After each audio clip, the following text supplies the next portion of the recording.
Okay, सर्वप्रथम नमस्कार सम्पूर्णमा। मेरो नाम विकास कोइराला। म एउटा लको विषयमा तपाईहरुलाई नलेज लिएर आउँ भन्ने उद्देश्यले चाहिँ आज यहाँहरु सामु उपस्थित भएको छु। सो सुरु गरौँ आजको हाम्रो सेसन।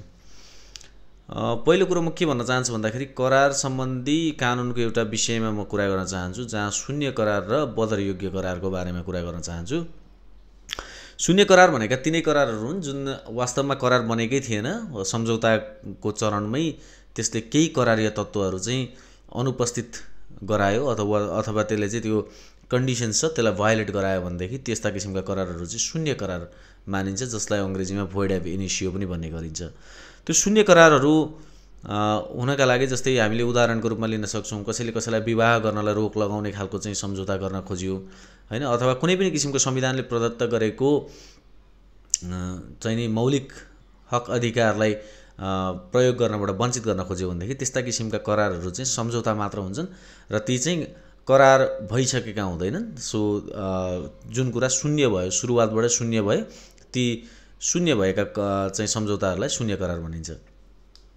त्यसैगरी बदरयोग्य करार भनेका चाहिँ सुरुमा करारको रूप लिन्छ, तर सुरुमा करारको रूप लिए तापनि त्यसलाई पछि गएर चाहिँ त्यो करार वास्तवमा चाहिँ नि केही विषम परिस्थितिबाट, हस्टाइल सिचुएसनबाट क्रिएट भएका करारहरू भएको हुनाले चाहिँ त्यसलाई अदालतबाट एउटा पक्षले चाहिँ मुद्दाद्वारा चाहिँ बदर गराउन सक्ने चाहिँ सामर्थ्य राख्दछ। जस्तै कि करकापबाट भएको करार हो भनेदेखि, जालझेलबाट भएको हो भनेदेखि, झुकिएर भएको हो भनेदेखि, अनुचित प्रभावबाट भएको हो भनेदेखि वा मिथ्या वर्णनबाट भएको चाहिँ करार हो भनेदेखि चाहिँ त्यो चाहिँ बदरयोग्य करारको रूपमा चाहिँ एउटा पार्टीले मुद्दा हालेर अदालतद्वारा चाहिँ बदर गराउन सकिन्छ।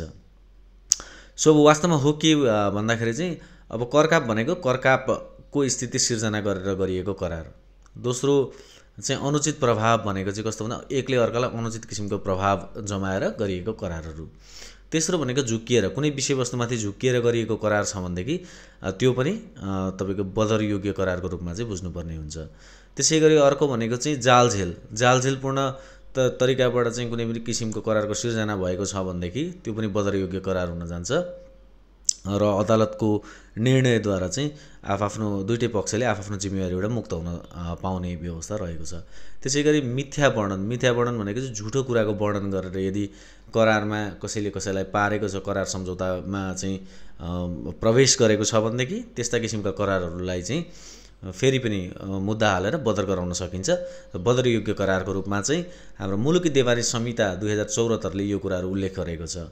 आई होप तपाईहरुको लागि यो जानकारी चाहिँ महत्त्वपूर्ण भयो होला र आगामी दिनमा पनि यस्तै जानकारी प्राप्त गर्नको लागि चाहिँ स्टे ट्युन। थ्यांक यू, धन्यवाद, नमस्कार।